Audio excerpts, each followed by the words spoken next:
मैंने नीतीश जी से साफ कह दिया कि देखिए, आपको जाति जनगणना बिहार में करनी पड़ेगी, हम आपको छूट नहीं देंगे।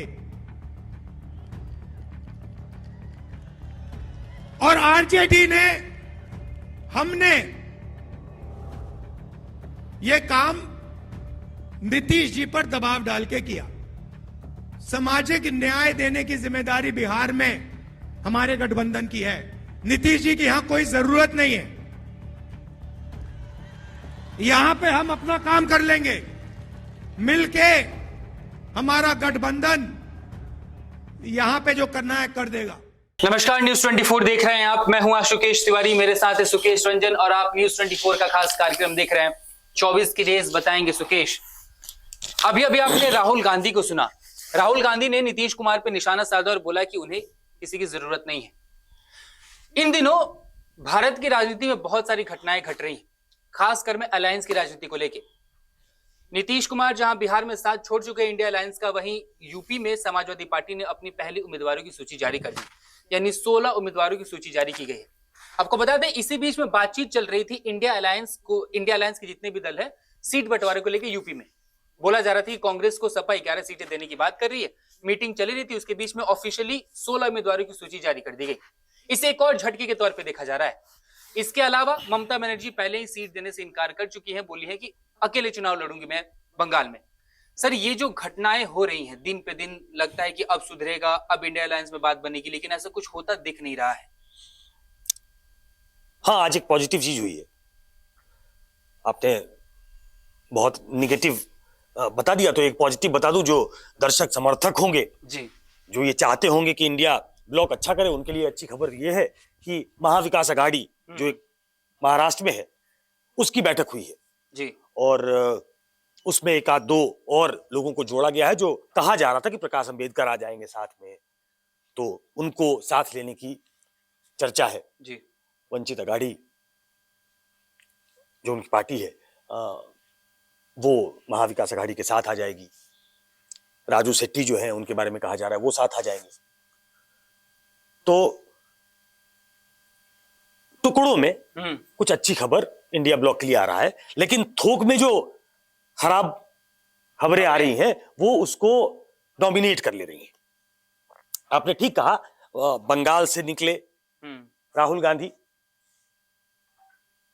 जो मेन पार्टी है इंडिया ब्लॉक जिसके इर्द गिर्द बनाया गया। ममता बनर्जी साथ नहीं थी, बंगाल में साथ चली नहीं जी। सबको न्योता भेजा गया था, लेकिन वो नहीं थी उनके साथ रैली में। वो बंगाल में प्रवेश करती, उसके पहले उन्होंने घोषणा कर दी थी कि हम यहां अपने दम पे चुनाव लड़ेंगे। चूंकि लेफ्ट के साथ उनको गठबंधन मंजूर नहीं था, जो लोकल लीडरशिप है वो ममता बनर्जी पे लगातार हमले कर रहे थे, ये भी उनको मंजूर नहीं था। तो उन्होंने एक तरफा यूनिलैटरली ये घोषणा कर दिया कि हम बंगाल में अकेले लड़ेंगे जी। जब बिहार में प्रवेश किए उसके एक दिन पहले, मैंने कल बताया है कि एक दिन पहले नीतीश कुमार चले गए। मैंने क्या बताया, तो दुनिया ने देखा जी। आज उन्होंने कहा कि हमने उनको फोर्स किया कि आप जातिगत सर्वेक्षण करिए, तब नीतीश कुमार को करना पड़ा। वो भी तैयार नहीं थे, अब वो उनके साथ चले गए जो जातिगत सर्वेक्षण के हक में नहीं है जी। तो वो मेन फ्रंट की तरह वहां दिखने की कोशिश कर रहे थे कि उनके जाने से फर्क नहीं पड़ता। उन पे जो हमले हो रहे हैं कांग्रेस की तरफ से, वो जाहिर तौर पे हमले होंगे नीतीश कुमार पे। लेकिन जो सबसे बुरी खबर आई है कि अभी उत्तर प्रदेश में पहुंचे नहीं है और सीट्स पे बातचीत चल रही थी, 2-3 दौर की बैठक हो चुकी है। इस बीच में 16 सीटें अनाउंस कर दी जाती है, ये भी यूनिलैटरल है। कहा यह जा सकता है कि नहीं नहीं ये सीटें तो हमारी हैं, लेकिन कोई गठबंधन अगर बनता है तो वो उसका एक स्वरूप होगा जी, उसका एक काम करने का अपना तरीका होगा, वो एक स्ट्रक्चर होगा। जो शुरुआत में बताया गया कि ये कमिटी है, एक दूसरी कमिटी मीडिया पे काम करेगी, एक कमिटी पब्लिसिटी पे काम करेगी, ये कुछ कमिटियां बनाई गई थी जो कहीं दिखती नहीं है। और अगर ये कमिटी ना भी होती तो कम से कम इंडिया ब्लॉक को एक साथ उत्तर प्रदेश जैसे राज्य में या किसी भी राज्य में आपने जिन दलों के साथ गठबंधन किया है उसकी घोषणा एक साथ होनी चाहिए। 2015 में जब बिहार का टेस्ट केस ले लें, जो सबसे सफल टेस्ट केस में से एक माना जाता है, जब नीतीश कुमार, लालू यादव और कांग्रेस एक हुए थे, तो मुझे वो प्रेस कॉन्फ्रेंस याद है। लालू यादव, नीतीश कुमार और अशोक चौधरी, जो उस समय कांग्रेस के अध्यक्ष हुआ करते थे, वो एक साथ बैठे। 101 पे आरजेडी लड़ेगी, 101 पे जेडीयू लड़ेगी और 41 पे कांग्रेस लड़ेगी, ये घोषणा हुई। उस घोषणा ने मोमेंटम बनाया। आज की तारीख में क्या हो रहा है? जहां 80 सीटें हैं, जहां आप 1-on-1 फाइट ऐसे भी नहीं कर सकते, क्योंकि बसपा ने ऑलरेडी अनाउंस कर रखा है कि वो अपने दम पे चुनाव लड़ेगी। तो 2 ब्लॉक नहीं है जिसमें सीधा सीधा मुकाबला होना है, तो आप ऐसे ही डिफिकल्ट टेरेन में हैं। और उस डिफिकल्ट टेरेन में भी आपकी एका नहीं बन पा रही है कि समाजवादी पार्टी अपने उम्मीदवार घोषित कर दे रही है। तो ये विपक्ष की कमजोरी दिखाता है। जो थोड़ा इतिहास जानने में इंटरेस्टेड है, विपक्ष कैसे लड़ता है जी, और विपक्ष को कैसे लड़ना चाहिए। हमारे पास पुराने एग्जाम्पल हैं, लोग चाहे तो जाकर देख सकते हैं। मैं कुछ एग्जाम्पल दे देता हूं जी। आज की सत्ता प्रचंड सत्ता है, और उस प्रचंड सत्ता के सामने ही एक ब्लॉक बनाने की कोशिश हुई कि इंडिया नाम से एक ब्लॉक बनेगा, इंडिया नाम से घबराहट होगी। हुई भी, उसको इंडी अलायंस किया प्रधानमंत्री ने, घमंडिया किया उसको, तो रिपल्स दिखाई दिए। लेकिन यह सिर्फ नाम तक सीमित नहीं होना चाहिए। कैसे लड़ता था विपक्ष? जैसे आज मोदी की सत्ता है, एक जमाने में इंदिरा गांधी की सत्ता थी जी। वो ऐसी सत्ता थी कि कांग्रेस पार्टी ने, इंदिरा गांधी की सरकार ने इमरजेंसी लागू कर दिया जी। 19 महीने लोग जेल में रहे, बड़े बड़े नेता जेल में रहे। इस देश के जितने बड़े नेता थे एक जमाने में, और आज भी बहुत सारे उनमें से, लालू यादव उनमें से एक है, नीतीश कुमार उनमें से एक है, जो कांग्रेस की उस प्रचंड सत्ता से लड़ते हुए 19 महीने के लिए जेल गए। और उसके बाद जब चुनाव हुआ, तो वो चुनाव कैसा हुआ था? दर्शकों को याद करा दूं कि वो चुनाव कैसा हुआ था। बहुत लोगों को अगर मालूम नहीं है तो रिकैप करिए, और उसके आधार पे आप समझेंगे कि इस देश में विपक्ष कैसे लड़ा है। जब चुनाव हुआ 77 का, तो क्या आपको मालूम है कि जो पार्टियां लड़ी जी, वो कौन सी पार्टी थी?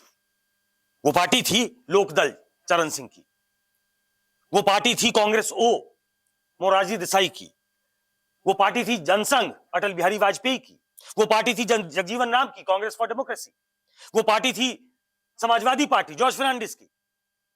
ये तमाम दल एक साथ आए। सिर्फ दल एक साथ नहीं आए, ये पूरे ये ऐसे आए, आपको अगर जानकारी नहीं तो आपको जानना चाहिए। ये सब एक सिंबल पे चुनाव लड़े। ये डिफरेंट दल थे, लेकिन एक सिंबल पे लड़े। क्या आपको मालूम है वो सिंबल कौन सा था? वो सिंबल था चरण सिंह का सिंबल, किसान के कंधे पे हल जी। अटल बिहारी वाजपेयी भी किसान के कंधे पे हल वाले सिंबल पे जीत के आए थे।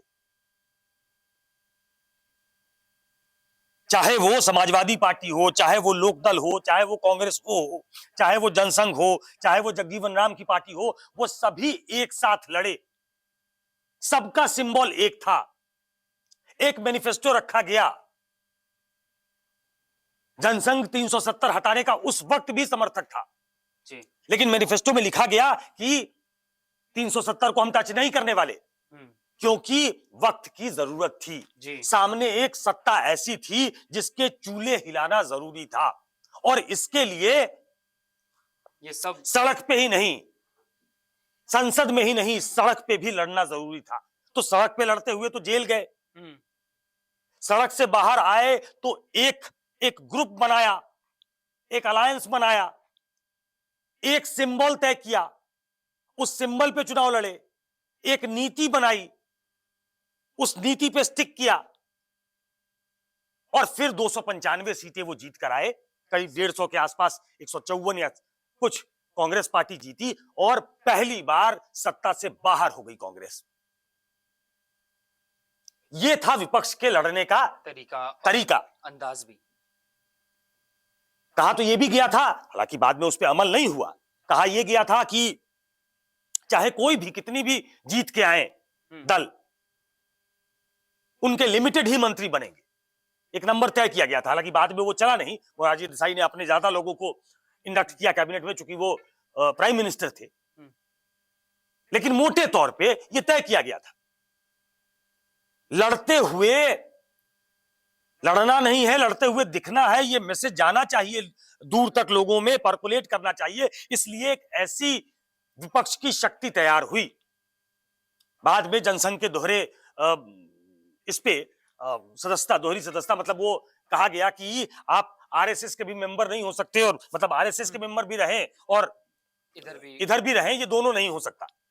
उनकी सदस्यता के सवाल पे वो बाद में उसमें खटपट हुई और वो सरकार समय से पहले चली गई। वो इतिहास है। लेकिन एक सामने इतिहास ये भी है जिससे आज के विपक्ष को सीखना चाहिए कि वो ऐसे दलों को साथ लेकर एक कॉमन एजेंडा जी,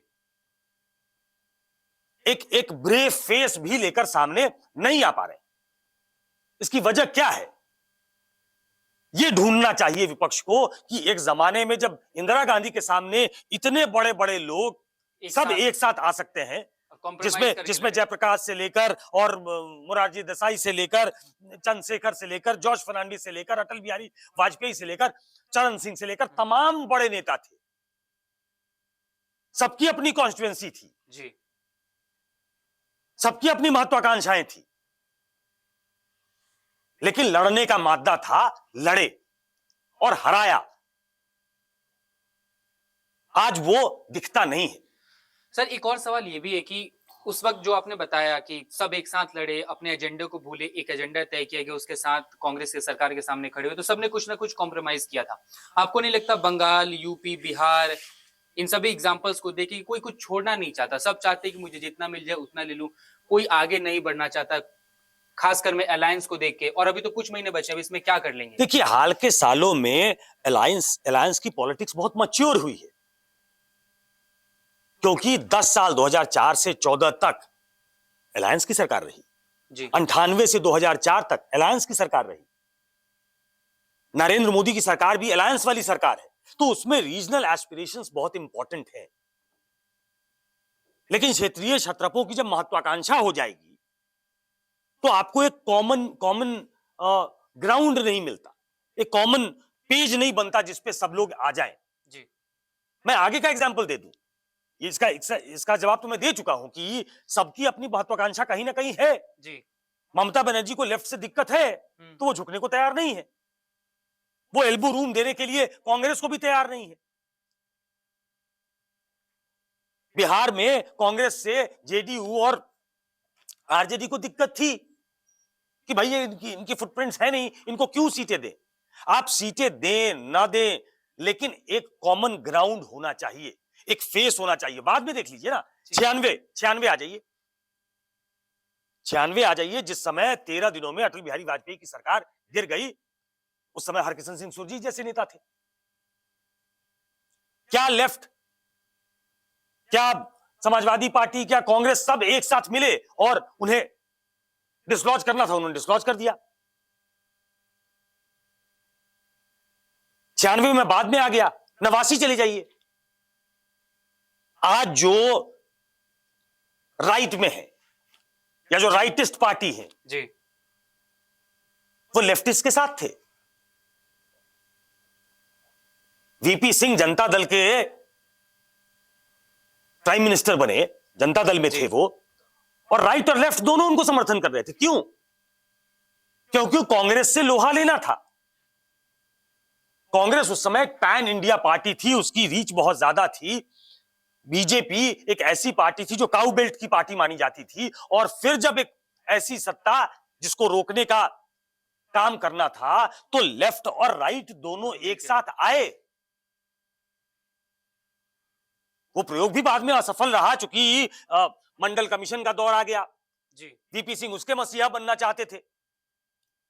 बीजेपी को अपनी राजनीति करनी थी तो उन्होंने एक हिंदुत्व की राजनीति शुरू की, रथ यात्रा लेकर आडवाणी निकल पड़े, क्योंकि उन्हें अपने पार्टी को आगे एक नए मुकाम तक पहुंचाना था।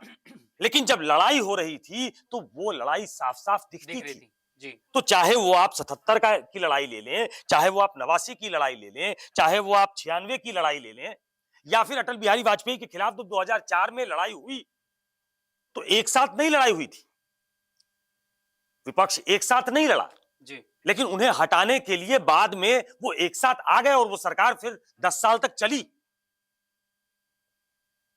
तो एक ग्लू था, कांग्रेस एक ग्लू थी, सोनिया गांधी ने उसमें काम किया, लेफ्ट के लोगों ने उसमें काम किया। लेफ्ट तो 61 सांसदों के साथ 2004 में बहुत इंपॉर्टेंट था। तो एक कोऑर्डिनेशन कमिटी थी। जब इंडो यूएस न्यूक्लियर डील हुआ, मैं थोड़ा भटक रहा हूं लेकिन बहुत हद तक रेलेवेंट भी है, कि ऐसी डील जिसमें लेफ्ट साझेदार नहीं बनना चाहता था, उस पर भी कितनी मीटिंग्स हुई। हम लोगों ने पार्लियामेंट के बाहर ये तमाम मीटिंग्स कवर की हैं कि इंडो यूएस न्यूक्लियर डील होना चाहिए, नहीं होना चाहिए। खरीद फरोख्त तमाम चीजें आई, सरकार किसी तरीके से बची, लेफ्ट ने अपने आप को अलग किया, बाहर किया। लेकिन इन झंझावातों के बीच भी सत्ता से लोहा लेने का जो मादा था वो पार्टियों में था, स्ट्रैटेजी थी वो पार्टियों में थी। और उसमें सबसे बड़ी स्ट्रैटेजी 77 में दिखती है, जब एक मजबूत सत्ता से लोहा लेना था। आज की सत्ता ऐसी ही सत्ता है, नरेंद्र मोदी का जगन्नाथ है।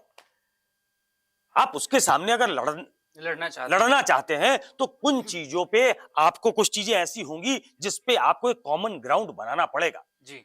यहां सीटें तय नहीं हो पा रही हैं, एजेंडा तो बाद की बात है। जी। जनता पार्टी एक एजेंडे के साथ गई थी, जनता पार्टी एक सिंबल के साथ गई थी। आप कह सकते हैं कि इंडिया ब्लॉक तब भी लड़ेगा, बहुत जगह मैं खुद ही कह चुका हूं कि पंजाब में टैक्टफुल अलायंस हो सकता है, ना करने का अलायंस मतलब ना होगा अलायंस, ये भी एक टैक्टफुल अलायंस का पार्ट है। लेफ्ट केरल में अलायंस ना करे कांग्रेस से, ये टैक्टफुल एक डिसीजन हो सकता है। लेकिन ये होते हुए दिख नहीं रहा। मरमरिंग की शिकायत ज्यादा है, उसकी खबरें ज्यादा हैं, क्योंकि ऐसी खबरें ही आ रही हैं।